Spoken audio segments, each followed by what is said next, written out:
the captain of the basketball team, and I went up to the podium, and she was much taller than me. So I went to shake her hand, and she leaned over, and she whispered in my ear, "Dare to compete, Mrs. Clinton, dare to compete."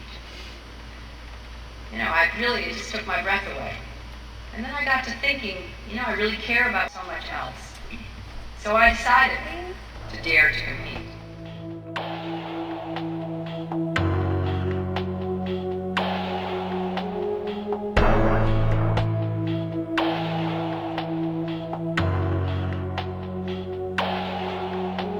America over my lifetime, and I am thrilled to be running to be the first woman president.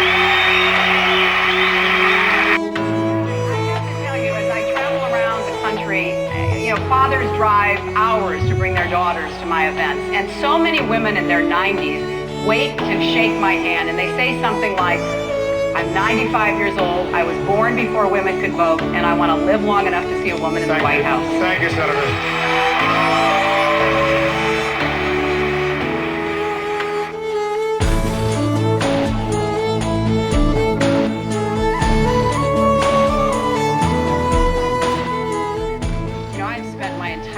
Advocating for women. I went to Beijing in 1995 and said that women's rights are human rights, and I've done everything I can to make that principle come true. And as to women in poverty and women with health care needs, I have been on the forefront of both advocating and creating change in my public service and my time in Arkansas, the White House, and now in the Senate. But I think it is terrific. We're up here arguing about who's going to be better for women, because isn't that a nice change for everybody to hear?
I come tonight with a very, very full heart, and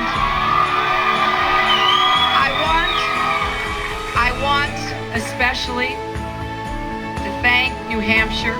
Over the last week, I listened to you, and in the process, I found my own voice.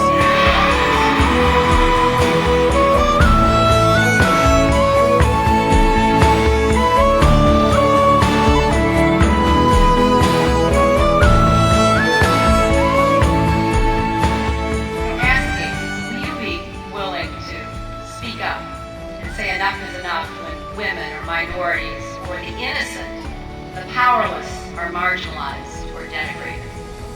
This is one way to define leadership in our own lives, but we all have to be willing to take that challenge. And there are risks associated with it. You have to accept that you can't play in this game of life if you aren't willing to get off the sidelines. You have to dare